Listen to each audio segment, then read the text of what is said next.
College शिक्षा विभाग राजस्थान के द्वारा ज्ञानदू 2.0 कार्यक्रम के अंतर्गत आयोजित की जा रही केमिस्ट्री क्लासेस के अंदर आपका स्वागत है। आज हम VSEPR थ्योरी अर्थात valence shell electron pair repulsion theory के बारे में अध्ययन करेंगे। जब कोवेलेंट बॉन्ड अर्थात सहसंयोजक बंध के बारे में चर्चा की जाती है तो इसके लिए तीन मुख्य थ्योरीज बताई जाती हैं, जिसमें से वैलेंस बॉन्ड थ्योरी और VSEPR थ्योरी ये आपस में एक जैसी है। VSEPR थ्योरी अर्थात valence shell electron pair repulsion model, हम ये भी कह सकते हैं कि VSEPR theory valence bond theory का एक एक्सटेंशन ही है। बेसिकली इसके अंदर हम डिफरेंट मॉलिक्यूलर जियोमेट्रीज के बारे में सूचनाएं प्राप्त करते हैं। इसी प्रकार वैलेंस बॉन्ड थ्योरी के अंदर डिफरेंट मॉलिक्यूल्स के अंदर जो ऑर्बिटल्स पाए जाते हैं उनका एडवांस डिस्क्रिप्शन लिया जाता है और हम इसमें हाइब्रिड ऑर्बिटल्स या हाइब्रिडाइजेशन की थ्योरी की बात करते हैं। और तीसरी थ्योरी मॉलिक्यूलर ऑर्बिटल थ्योरी है, जो कि क्वांटम मैकेनिक्स पर आधारित है और आज की डेट में ये सबसे पावरफुल या सबसे आसानी से समझाई जाने वाली थ्योरी है। तो यदि हम VSEPR थ्योरी के बारे में चर्चा शुरू करें तो हम ये देखते हैं कि लेविस ने 1875 से 1946 तक जियोमेट्रिकल मॉडल्स लेकर के एटम्स और उनकी केमिकल बॉन्डिंग के बारे में विभिन्न अवधारणाएं दी, लेकिन वो इसमें ज्यादा सक्सेसफुल नहीं हुए। किंतु गिलेस्पी और नाइमॉन ने एक जियोमेट्री आधारित सिंपल स्कीम डिजाइन की जो लेविस डॉट स्ट्रक्चर पर आधारित थी और उसका नाम उन्होंने valence shell electron pair repulsion theory रखा। इसके अनुसार डिफरेंट मॉडल्स दिए गए जिन्हें हम आगे देखेंगे और इसमें से मुख्य model electron pair electrostatic repulsion पर आधारित रहे। इस थ्योरी के अंदर गैलेप्सी और नेहलोम दो मुख्य डेवलपर रहे और इन्हीं की वजह से डिफरेंट मॉलिक्यूलर शेप्स को हमें समझना काफी आसान रहा। तो अब हम यदि मॉलिक्यूलर शेप्स की बात करें तो लेविस स्ट्रक्चर्स मुख्यतया 2 डायमेंशनल दिखाई जाती हैं, जबकि मॉलिक्यूल्स हमेशा 3 डायमेंशनल फॉर्म में होते हैं। आगे हम 3 डायमेंशनल फॉर्मेट को भी देखेंगे। जो 3D स्ट्रक्चर होती है वो समझना बहुत इंपॉर्टेंट है और उसी 3D स्ट्रक्चर की सहायता से हम डिफरेंट मॉलिक्यूल्स के लिए आसानी से संरचना को समझ सकते हैं। तो अब हम मॉलिक्यूलर शेप्स की बात करें तो आप यहां पे देख सकते हैं कि अगर AB2 टाइप का मॉलिक्यूल लिया जाए, हम क्या करेंगे, AB2, AB3, AB4, AB5, AB6 इस तरह से डिफरेंट मॉलिक्यूल्स लेंगे। तो AB2 टाइप का यदि मॉलिक्यूल लिया जाए तो उसकी जियोमेट्री और शेप हम आसानी से 3 डायमेंशनल मॉडल में देख सकते हैं और उसे समझ सकते हैं यदि हम यहाँ पे एक सिंपल फॉर्मूला यूज करें कि जितने एटम्स बाउंडेड हैं वो प्लस इसके ऊपर जितने भी लोन पेयर्स हैं। तो AB2 में 2 स्ट्रक्चर्स नॉर्मली हो सकती हैं, एक तो लीनियर जिसमें तीनों एटम एक साथ हैं और एक वी शेप। फिर AB3 के अंदर भी 3 तरह की स्ट्रक्चर्स हैं, एक तो ट्राइगोनल प्लेनर इस तरह से, एक पिरामिडल इस तरह से और एक टी शेप इस तरह से। तीनों के एग्जांपल्स यहाँ पे दिखाए गए हैं। जैसे ट्राइगोनल प्लेनर के अंदर अगर आप देखते हैं तो SO2 मॉलिक्यूल देखें तो सल्फर सेंटर में और 3 ऑक्सीजन इसके तीनों कॉर्नर्स पे होंगे। NF3 के अंदर यदि देखते हैं तो नाइट्रोजन प्लेन के थोड़ा सा ऊपर की तरफ होगा और तीनों फ्लोरीन एटम इसमें इस प्लेन के अंदर होंगे। ClF3 के अंदर टी शेप स्ट्रक्चर होगी जिसमें क्लोरीन के तीनों तरफ फ्लोरीन एटम एक टी की आकृति के अंदर जुड़े हुए होंगे। अगर हम ये देखें कि रियल में कोई भी मॉलिक्यूल की शेप क्या चीज डिसाइड करती है, तो उसमें एटम्स और लोन पेयर। जैसे ये अमोनिया मॉलिक्यूल है तो इसमें 3 एटम्स बॉन्ड पेयर्स की फॉर्म में है और एक लोन पेयर है। तो पोजीशन ऑफ बॉन्ड पेयर और position of lone pair real में मॉलिक्यूल की स्ट्रक्चर को डिसाइड करते हैं। हम यहाँ पे बॉन्ड पेयर्स और लोन पेयर्स को समझने के लिए एक वर्ड यूज कर लेते हैं, थिंग्स। आप इसको कुछ भी नाम रख सकते हैं, एक्स रख सकते हैं, वाई रख सकते हैं, हमने यहाँ पे थिंग्स का। तो central atom has 4 things around it. कोई भी सेंट्रल एटम है तो उसके चारों तरफ 4 चीजें हो सकती है, 4 थिंग्स हो सकती है। थिंग क्या हो सकता है? एटम या लोन पेयर ऑफ इलेक्ट्रॉन, या atom plus lone pair of electron, या खाली एटम। ये संभावनाएं हो सकती है। VACPR थ्योरी इन्हीं चारों का एक बेस्ट अरेंजमेंट बताने का मेथड है। VACPR थ्योरी इन्हीं चारों के लिए एक बेस्ट अरेंजमेंट बताने का मेथड है। और इसके अंदर जितने भी बॉन्ड पेयर्स हैं या जितने भी लोन पेयर्स हैं वो मिनिमम रिपल्शन, न्यूनतम प्रतिकर्षण की स्थिति को अचीव करना चाहते हैं। मतलब VACPR थ्योरी का यदि एक लाइन में बताना हो तो कोई भी मॉलिक्यूलर स्ट्रक्चर तभी स्टेबल होती है जबकि उसके अंदर न्यूनतम प्रतिकर्षण की स्थिति हो, मिनिमम रिपल्शन की स्थिति आ रही हो। इस स्लाइड के बाद मैं आप सभी विद्यार्थियों के लिए एक टेबल दिखाने जा रहा हूं। वो टेबल मैं थोड़ी देर के लिए रख दूंगा यहाँ पे और आप इसको बाद में भी देख सकते हैं। उसको आपको बहुत अच्छी तरह से याद कर लेना है। ये बेसिकली जियोमेट्रीज है, तो इसमें हम नंबर ऑफ थिंग्स लेंगे, उनका अरेंजमेंट लेंगे, जियोमेट्री लेंगे और उनके बॉन्ड एंगल्स लेंगे। मेरे कहने का मतलब है कि आगे की 4-5 क्लासेस को आपको आसानी से समझने के लिए इन जियोमेट्रीज के बारे में या इस टेबल के बारे में बहुत अच्छी तरह से पता होना चाहिए या बहुत अच्छी तरह से समझ में आना चाहिए। यदि आप एक इंटरैक्टिव रूप से स्टडी करना चाहते हैं तो मैं आपसे अनुरोध करूंगा कि आप 4 पेन या 4 पेंसिल अपने पास ले लें।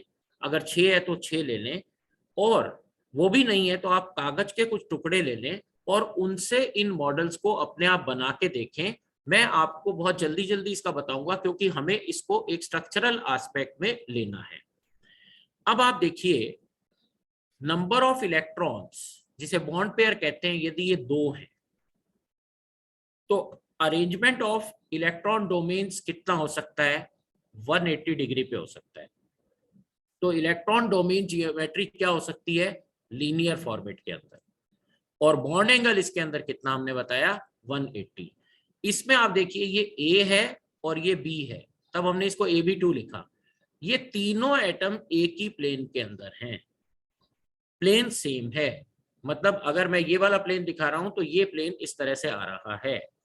इसी तरह से आप इसको देखते हैं, जब 3 बॉन्ड पेयर्स हों तो ये ट्राइगोनल फॉर्म के अंदर है। यदि आपने अपनी कॉपी पे रखा हुआ है या बोर्ड के ऊपर रख रहे हैं तो 4 एटम्स इसमें होंगे। A एटम तो ये वाला, और B एटम ये 3, ये चारों एक ही प्लेन के अंदर आ रहे हैं। एक ही तल में आने की वजह से ये AB बॉन्ड, ये दूसरा AB बॉन्ड और ये तीसरा AB बॉन्ड, तो ये बॉन्ड एंगल यहाँ पे 120 आ गया। मतलब ये हम ट्राइगोनल प्लेनर या समतल त्रिभुजाकार संरचना कहेंगे। अब आप इसको देखिए, जब AB4 टाइप की स्ट्रक्चर है तो टोटल एटम्स कितने हुए? 5।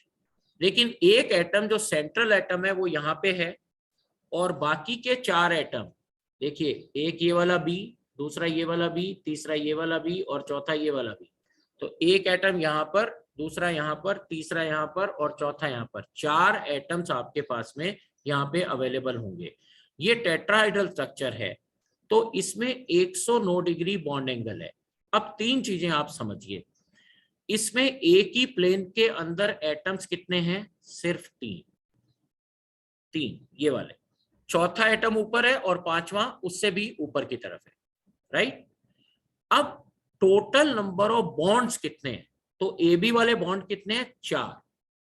अगर मैं कहूं ये B1 है, ये B2 है, ये B3 है और ये B4 है, तो ये पहला बॉन्ड, ये दूसरा बॉन्ड, ये तीसरा बॉन्ड और ये वाला चौथा बॉन्ड। तो AB4 वाले बॉन्ड कितने हो गए? 4। लेकिन अब इंटरेस्टिंग चीज है कि बॉन्ड एंगल तो कितना है? 109 डिग्री 5 मिनट्स, 109 डिग्री 5 मिनट। इसके बॉन्ड एंगल्स कितने हैं?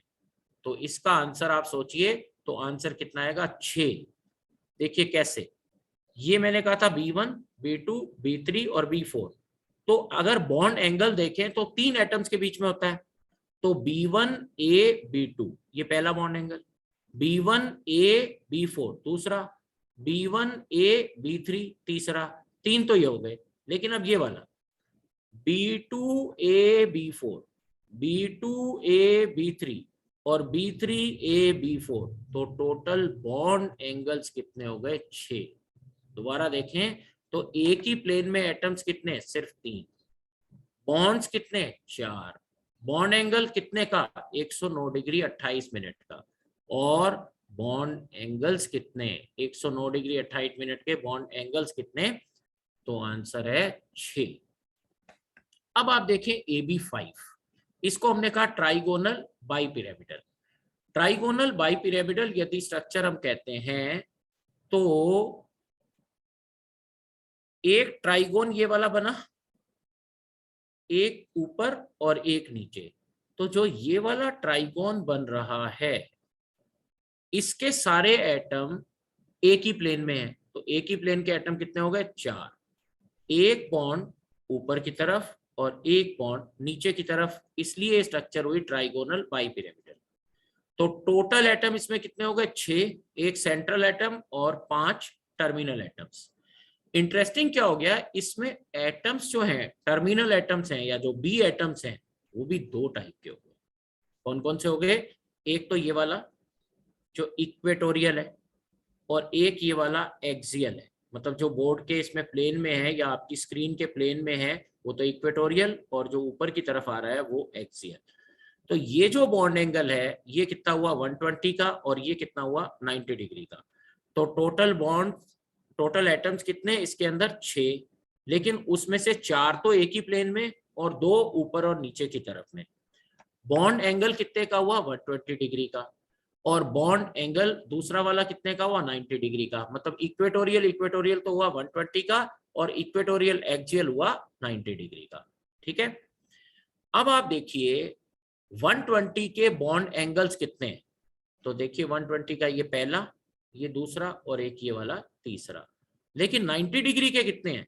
1 2 3, 3 ऊपर से हैं और 3 ही नीचे से हैं।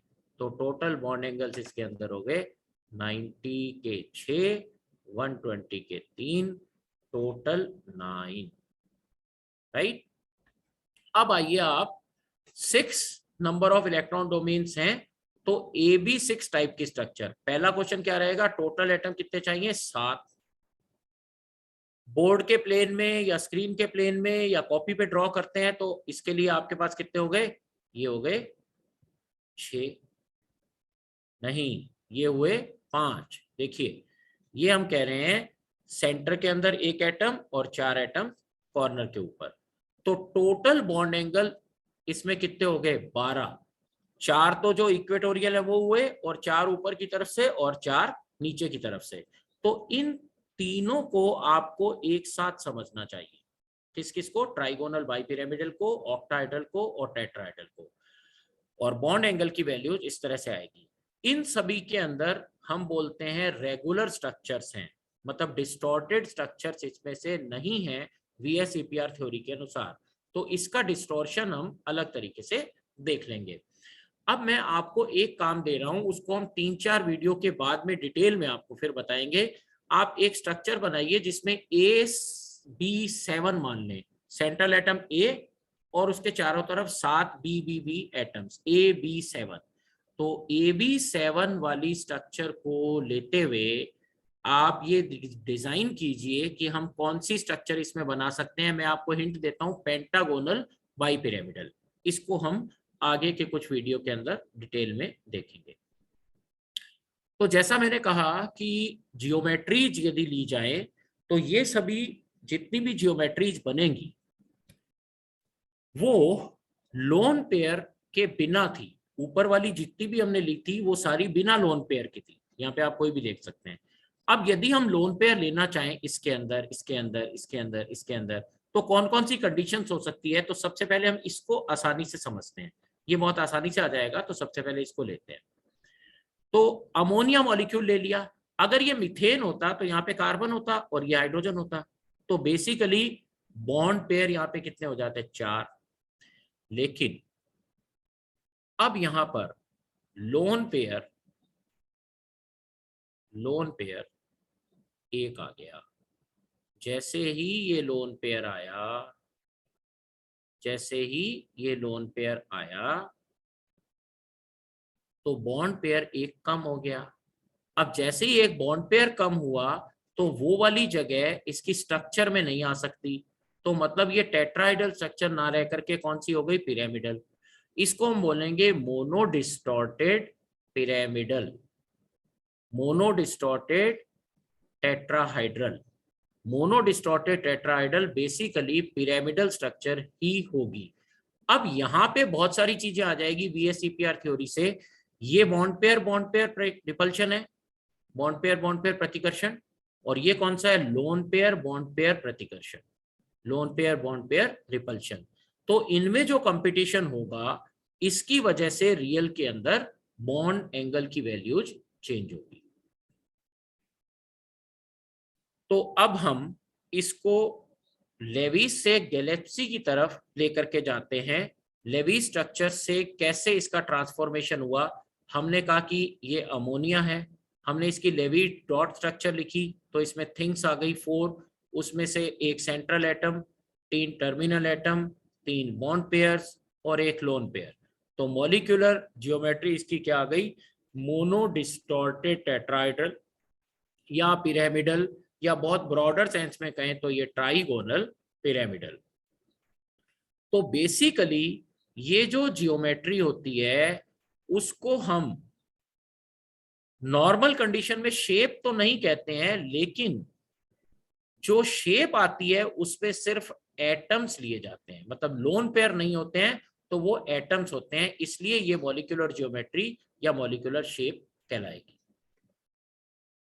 तो अब एक चीज जो VSEPR थ्योरी के अनुसार देखें तो जो शेप में ट्रांसफॉर्मेशन होता है उसके अंदर डिस्टॉर्शन से शुरू होता है।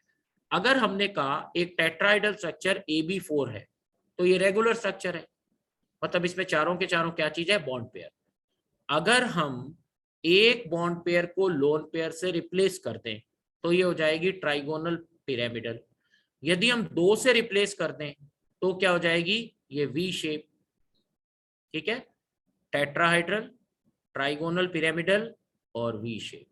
यहाँ पे लोन पेयर 0, यहाँ पे लोन पेयर 1, यहाँ पे लोन पेयर 2। तो एक जियोमेट्री के अंदर कई तरह की शेप्स हो सकती हैं। अगर किसी मॉलिक्यूल में आपने हाइब्रिडाइजेशन निकाला टेट्राहाइड्रल वाला sp3, तो उस sp3 के लिए आपकी जो टोटल स्ट्रक्चर्स हो सकती हैं वो 3 हम आसानी से ले सकते हैं। पहली के अंदर लोन पेयर नहीं होगा, दूसरी में एक लोन पेयर और 3 बॉन्ड पेयर, और तीसरी के अंदर 2 बॉन्ड पेयर और 2 लोन पेयर होंगे। इसी तरह से हम कहते हैं कि 3 डायमेंशनल स्ट्रक्चर्स के अंदर हम किस प्रकार से जा सकते हैं या उसको किस प्रकार से देख सकते हैं। तो हमने एक एग्जांपल लिया, उसमें ऊपर लिया था AX4 का या AB4 का, यहाँ हम लेते हैं AX2। तो इसके अंदर CO2 देखें, टोटल इलेक्ट्रॉन 16 आ जाएंगे, लेकिन क्योंकि बॉन्ड पेयर तो इसके अंदर सिग्मा बॉन्ड पेयर तो 2 ही हैं और लोन पेयर इसके ऊपर सेंट्रल एटम में है नहीं, तो इसकी लीनियर ज्योमेट्री रहेगी और शेप इसकी लीनियर ही कहलाएगी। लीनियर ज्योमेट्री का मतलब क्या है? अगर हमारे पास सेंट्रल एटम ये है तो 360 डिग्री का एक सर्कल बना लें, तो उस 360 डिग्री के सर्कल के अंदर AX2 में ये 180 बॉन्ड एंगल आएगा, AX3 के अंदर 120 आ गया, 120 में इस तरह की स्ट्रक्चर रहेगी AX3 के अंदर। AX4 के अंदर अगर 360 में देखेंगे तो 90 आएगा, लेकिन अब क्या होगा कि यहाँ पे 90-90 का बॉन्ड एंगल रिपल्शन की स्टेट क्रिएट करेगा, तो ये जो रिपल्शन होगा वो बहुत स्ट्रॉन्ग रिपल्शन होगा और ऐसी कंडीशन के अंदर मॉलिक्यूल स्टेबल फॉर्मेट में नहीं रहेगा। इसलिए AX4 के अंदर CH4 जैसी स्ट्रक्चर आ जाती है या टेट्राहेड्रल आ जाती है। तो आप यहां से देख सकते हैं बॉन्ड एंगल 90 की बजाय बॉन्ड एंगल यहाँ पे कितना आ गया, 109 डिग्री 28 मिनट्स। AX4 की अगर हम 3 डायमेंशनल स्केचअप स्ट्रक्चर देखना चाहें तो ये 3 डायमेंशनल के अंदर एक क्यूबिक बॉक्स में आपको दिखाई गई है। इसमें 4 फेसेस आपको क्लियरली दिखेंगे, फेस 1, फेस 2, फेस 3 और फेस 4, 4 फेसेस आपको इसके अंदर दिखाई देंगे, इसीलिए इसे कहते हैं चतुष्फलकीय संरचना।